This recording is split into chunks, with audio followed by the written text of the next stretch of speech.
One of the things that we need to have a conversation about is discrimination against someone for their size. Hi, my name is Dr. Natalie Jones. I'm a licensed therapist. And one of the things that a lot of people find themselves, being the recipient of is fat discrimination. Fatness, full figured, chubbiness, chunkiness, all of those things can make a person feel as though they are less than or be treated as though they are less than.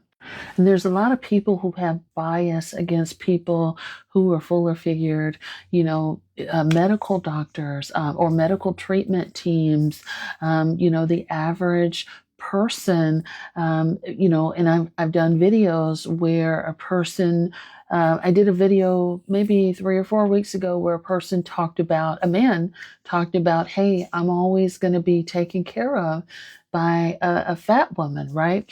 And the reason being is because, some men can perceive bigger women or plus size women as having lower self-esteem and being more easily influenced by taking in a partner and doing that, dealing with BS in relationships because they feel like, their self-esteem is so low that they look for validation, in the form of a man because, they basically want what they can get.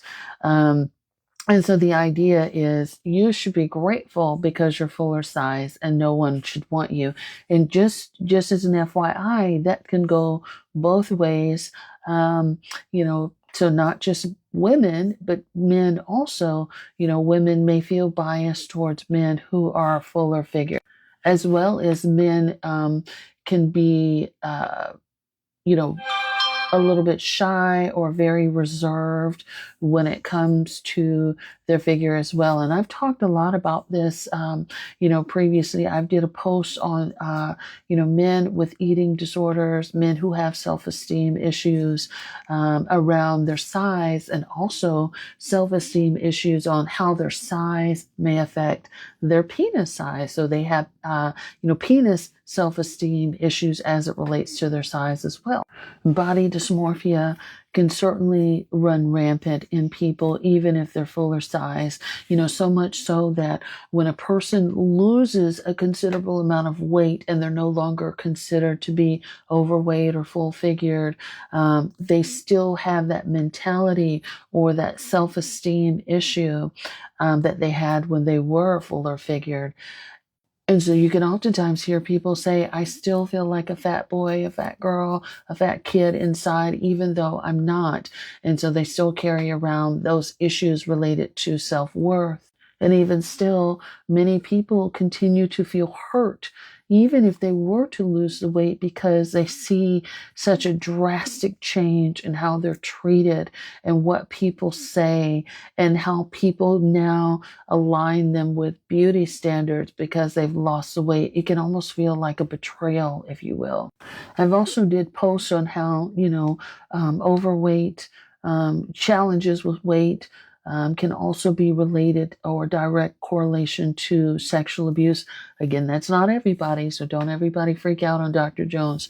I'm just saying that it's not uncommon for victims of of sexual abuse to wear, excessive weight as an indication of armor.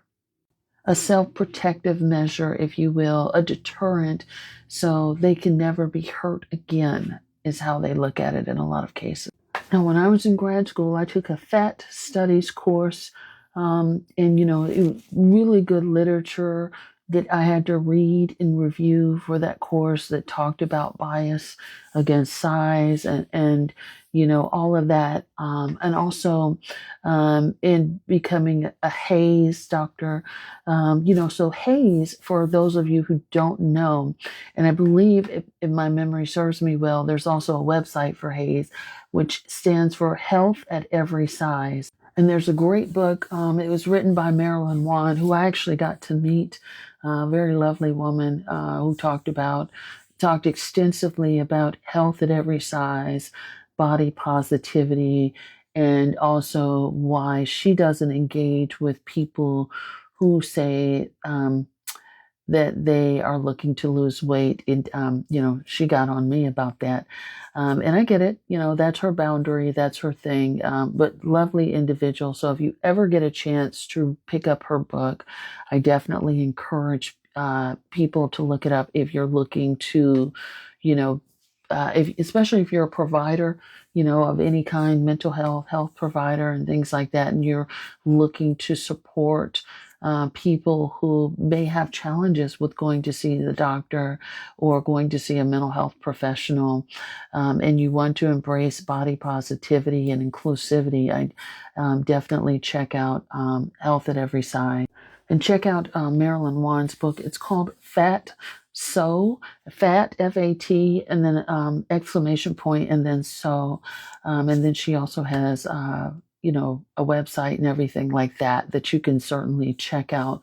I've actually had, I've interviewed, I want to say, I've interviewed the fat sex therapist some years ago, Sonalee, and that's what she goes by, the fat sex therapist, several years ago in my podcast. And so we talk about inclusivity and body positivity as it relates to sex and intimacy as well. And so that's, linked in my bio. Check out my podcast, A Date with Darkness. And that was some years ago. But it was interesting to me as I started working a lot with sex work, and people who, it was interesting to see how many people were so ashamed of their body that, people literally don't take off their clothes for sex. They hide under the covers. Their partners have never seen them naked. And these are people who have had children that, I've worked with over the years. And, part of me is like, how do you have children? And your partner has never literally seen you without your clothes on. And there's people that have just so much shame around their weight and, challenges with feeling like discriminated. And then there's also people who are abused, like I said before, for their weight and for how they look. And so I get it either way. So, and this could very much show in men and women. Matter of fact, I just had my car windshield replaced a few minutes ago. And then I was talking to the guy. And he, I was telling him, oh, you should do a TikTok. And he was saying that he was so ashamed because he had some issues with his weight, and he still carries around that mentality. And I was telling him, get on out there. People love to see it. Big, skinny, little, small, big, whatever. Get out there and show your face. People love to see normal people, regardless of shapes, colors, sizes. At least I do, and I said, people want to see people that they can relate to. So just talk. And I was really kind of encouraging him to talk a little bit more. And the reason why I'm bringing that up is because this is very much, this is very much a conscious bias that people have within themselves. And if you still have that conscious bias against your own fatness, imagine how that affects how you show up in the world, in your relationships with other people, in the bedroom, in your confidence, your dreams, your goals, and your aspirations for yourself. So you never want to be your biggest enemy or be fat phobic against yourself, because if you're fat phobic, and I've worked with people on this, if you have your internalized fat phobia against yourself, guess who you are likely to attract? You're very much likely to attract people who also have fat phobia and who are ashamed of you, mistreat you, abuse you, and so on and so forth.